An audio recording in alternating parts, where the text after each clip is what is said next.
Welcome back to this next session of the India Global Forum. And as billed just before the break, we're going to look at some of the economic stimulus that has propped up economies around the world. By latest estimates, $12 trillion has been pumped into economies to see them through the worst of this crisis as people were kept at home and economies ground to a halt.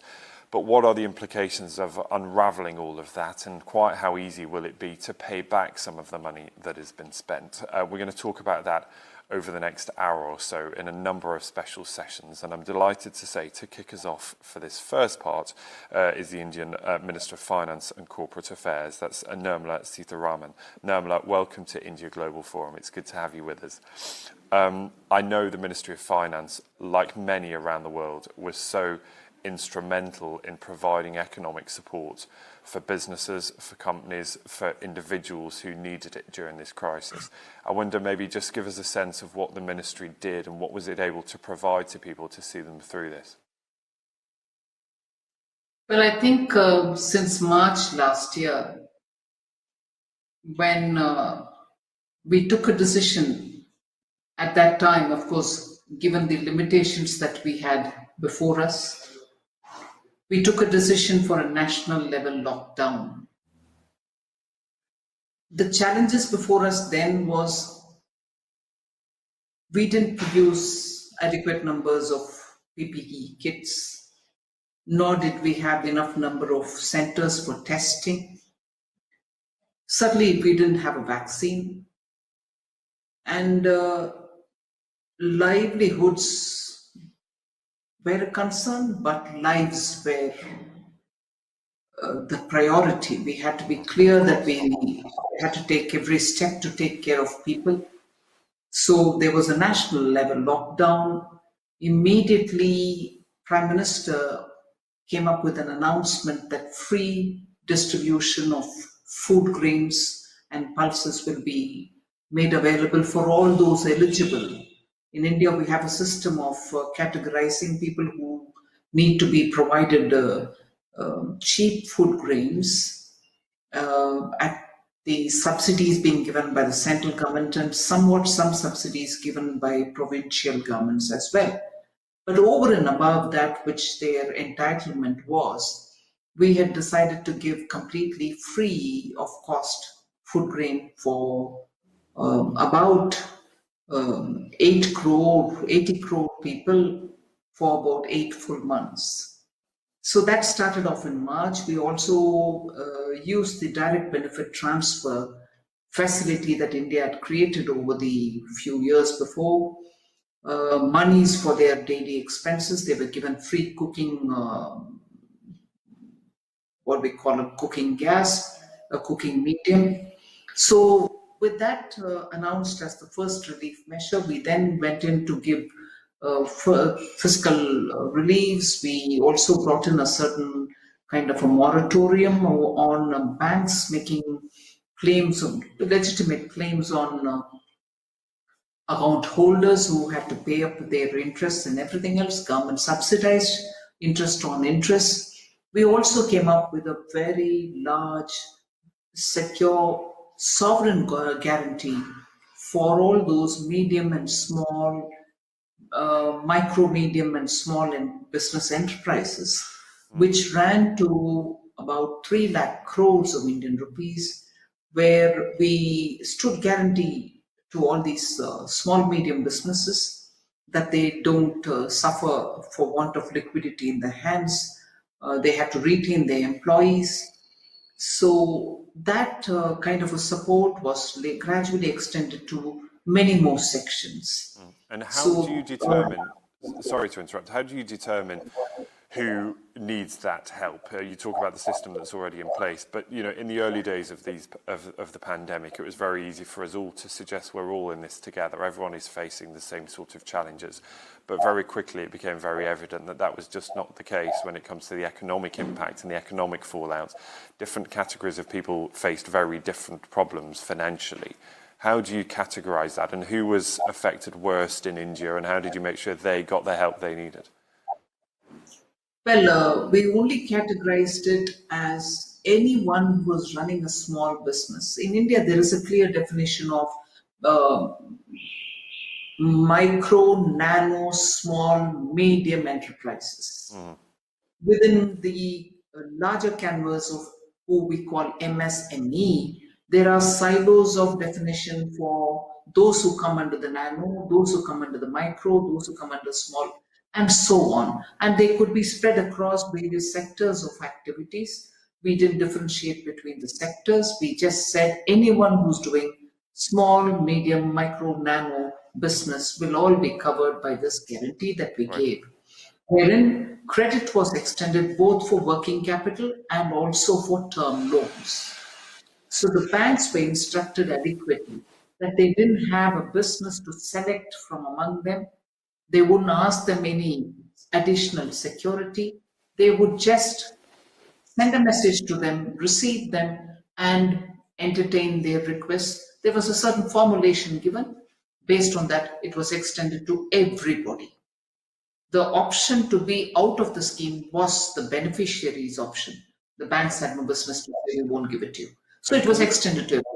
And can we talk about some of the implications of that? Because again, not unique to India, but I'm interested in your perspective, given the role that you hold, about how we start to consider some of the implications, be those inflation as money supply pushes up prices, but equally the cost of paying this back. We know that governments have loaded trillions of dollars of debt onto their balance sheets. How do we start to consider paying it back when actually there are a lot of pressing issues, be they infrastructure or investment elsewhere? A lot of money has been spent just on keeping economies afloat during this crisis. Absolutely. But the way in which we have structured it is, as it is, the government also has a different scheme through which we give an interest subvention. So if banks charged you a certain rate based on their repo rate, the rate at which credit is extended, government gave an interest subvention so that the burden on these smaller businesses would not be on them at all. Equally, for the stressed assets, where banks had classified some of them as already a non-performing asset, we differentiated them from the rest of them, and those who were under the NPA were also sort of extended. Those who were under stress, not so much NPA, they were extended a subordinate loan in which the individual who had a share in his business could, to the extent of the share, also be getting a loan in that which he would later on put into his unit, and that would be treated as an equity. To that extent, his claim, the company's claim for greater loan assistance was better. So that way we tried addressing people who were stressed and people who were not stressed as well. Yeah. But as regard the larger issue of how are we going to take the burden of this borrowing, we have clearly said this time in my budget, which was presented 1st February, which actually comes into effect from 1st April of this year. We've just completed the first quarter. Borrowing shall not hold me back from spending. In the sense, the debt burden is not something which I'm worrying about now, because the public expenditure on infrastructure is what is going to help us revive the economy. And sooner the economy revives, you're able to generate more revenue, more tax revenue, and as a result of which you'll be able to service better. So even now, yes. Sorry to interrupt. The idea that you spend your way out of this crisis by creating jobs, by spending on infrastructure and elsewhere, that creates the growth that you need to sort of pay down those debts. I wonder quickly, do you feel you had enough financial firepower to respond to this crisis? Would you have liked to do more? Or did you feel constrained by what was at your disposal to help the people, the businesses, the wider economy that needed it? The first point of answer for me on that is, luckily for the central government, there was a bit of a space when I looked at the debt to GDP ratio for India. Mm-hmm. So we were able to seek comfort, because normally in the last 5 years, we have been very careful about managing. Not that we knew that the COVID was going to come in, but in general, we have managed the economy and our finances carefully.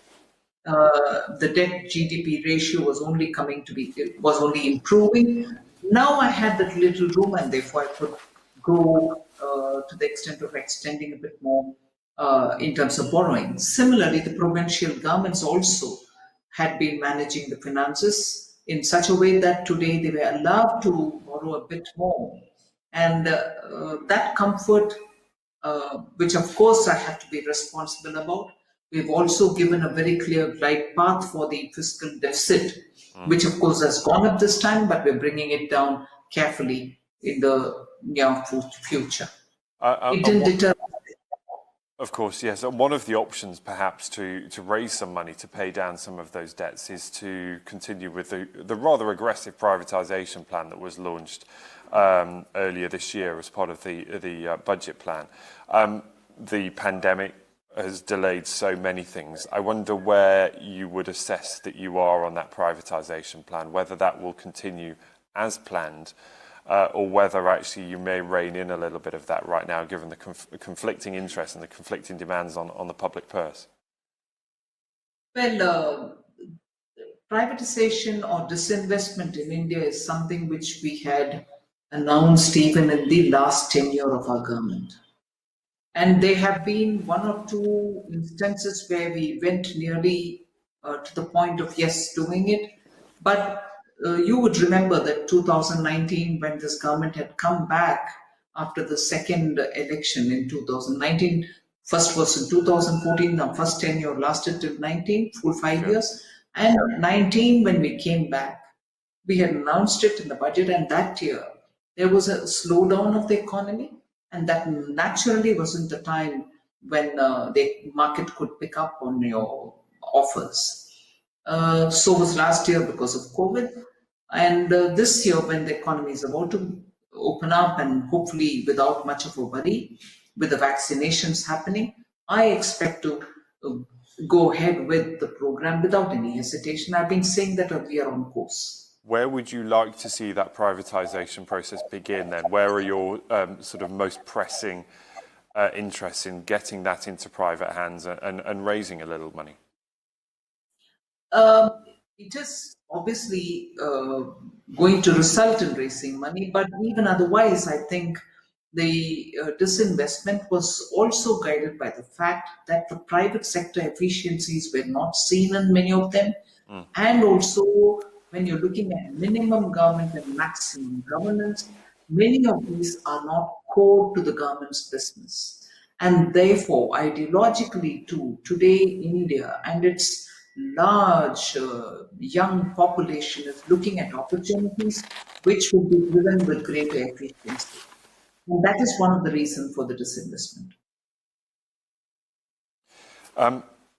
One of the themes that we've been looking at throughout the day is finding greater efficiency, optimization, using things better, and technology could help us deliver that. And from your point of view, and I wonder whether there is a way of using technology to improve the efficiency of how government operates, how business operates, and actually finding the savings to grow out of this crisis through better use of technology and innovation. Is that something you would be able to encourage and put processes in place to make that happen? Actually, I'd say with a sense of satisfaction that on bringing technology into government, bringing technology into sectors like finance, and also the way in which we have given greater emphasis on using technology for one end, reaching out to the beneficiary, and also opening up technology for payments. India's UPI has set records. UPI is a unified payment interface, but under it, it has a basket of several payment options. And today we find that that has enabled people's financial transaction, particularly during the pandemic time. It was one of the biggest enablers for people to be able to buy and sell being at home. And work from home has also so much become now the norm. And therefore, the way in which we pushed technology, fintech being given priority, payment portals all coming in, both private and government, have actually enabled our economy. And we now probably have a stack which is more a product, a branded product from India, which many countries are keen to even take that as a product from India, other than the fact that the technology has itself helped Indian economy to be able to survive and even in some aspects do well. Fintech has done well, very well, even during the pandemic. So technology is a big, what can I say, multiplier for government and its activities. And we shall, in future too, capitalize, leverage the strengths that India has on technology, particularly in financial areas. With that outward look in mind, when you look around the world at the way that different governments and different finance ministries have dealt with this pandemic, are there things that you wish you had done differently, lessons that you could learn from the response? Because quite clearly, very few people saw this crisis coming. Everyone had to deal with it at short notice in their own way with the tools that were at their disposal. Would you do things differently if you had the second chance to do it? Well, I think as we stand today, we have used the maximum possible leverage that we had in terms of access that we had to common people to because financial inclusion was one of the big things, and therefore we were able to reach out to the maximum number of population, having started off this financial inclusion in 2014. If in the inclusions of scheme of things, if there are residual population who aren't covered by the financial inclusion, which we call as Jan Dhan Yojana, the JAM Trinity, which helped us, the unique identity number that we give for people, and also the mobile access we have of them. And now that there's a formalization of having them registered with a bank with a particular account, we have possibly covered most of the population. I wished that the push for the Trinity had reached a saturation earlier itself, so that I wouldn't have missed out on anybody at all. That's one thing which we could have done even with the greater gusto. But of course, these have challenges in a country like India, because you need the internet, you need the people to be accessible and so on. Yes, absolutely. And that very neatly gets me to my final question, which looks at preparing for a third wave, a renewed wave of infection. Because you might look around the world and think that government coffers are pretty bare right now. They've spent all of their firepower dealing with the first or second waves. How prepared are you at the Finance Ministry to deal with another wave if it is required? Do you have the financial resources to help people get through a third wave and make sure that businesses can get through the other side? There are two things in this question that I want to address and answer. One is, of course, no one wishes a third wave, but on the infrastructure, medical infrastructure, I think we've spent quite a lot of, we've given that kind of attention. Like, for instance, today I'm in the city, Bengaluru.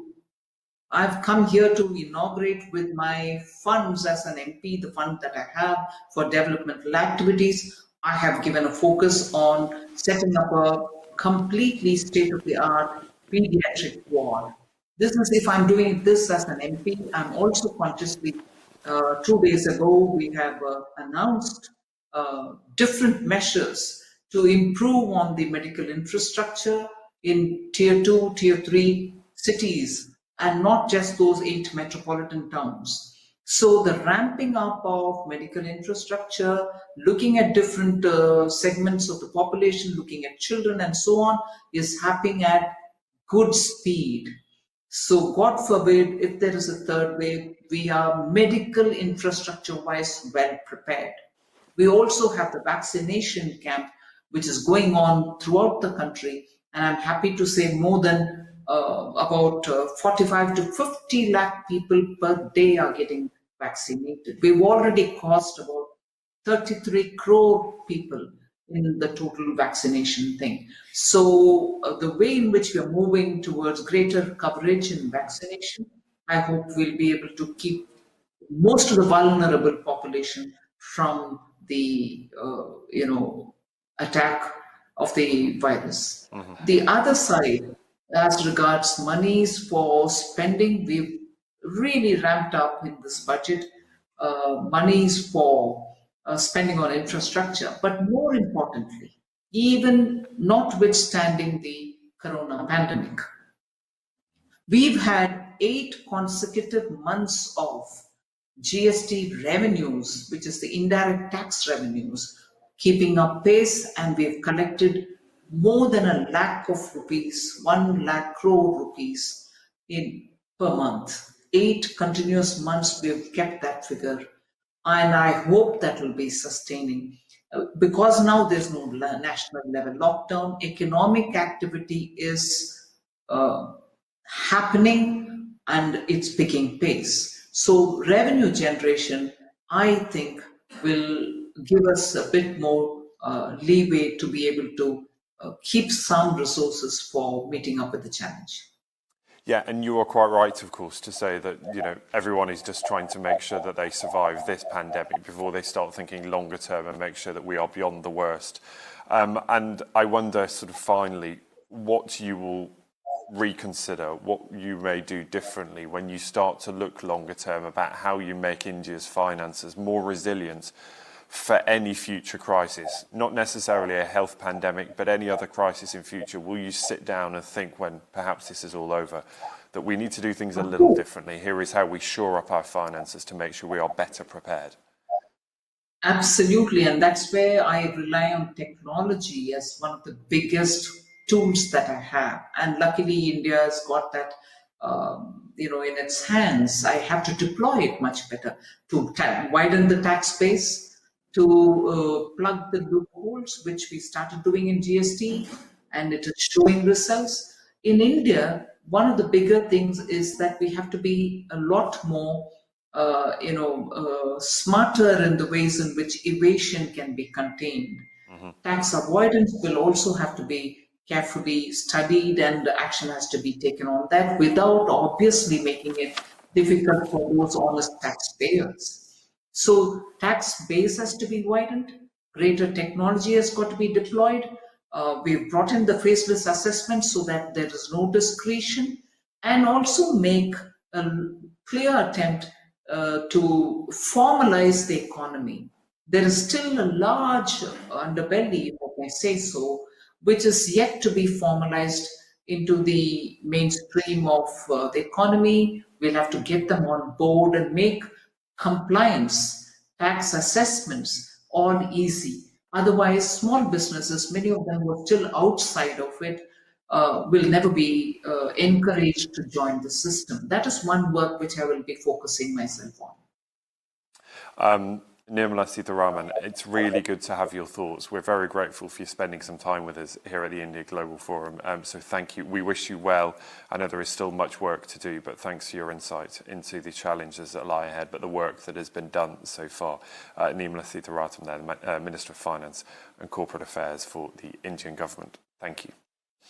Now stay with us here at the India Global Forum, because in the next session we've assembled a rather esteemed panel to talk about some of the issues that were raised in that conversation, about how different governments around the world have been able to throw different levels of financial firepower at tackling this problem. But of course there are implications. We touched on inflation, we've touched on paying back some of those debts, dealing with the deficit in government finances. So we're going to cover all of those issues in the next session. And remember, you can get involved as always. Follow the team at IGF Updates on Twitter, use the hashtag FutureNow. And on the website, India Global Forum, there are so many clips, interviews and details of all of the sessions that have taken place over the last couple of days. So you can find all the information there. Do follow the team, get in touch with them if you need any other information. So we will be right back in just a short while with a special panel looking at the financial implications of this pandemic, and crucially what it could mean as we emerge out of it and what growth opportunities there may be. You heard there from the Indian Finance Minister the policy of spending our way out of a crisis and also growing an economy that should pay back some of those bills as we get back on track. So stay tuned for that. India Global Forum continues after this short break.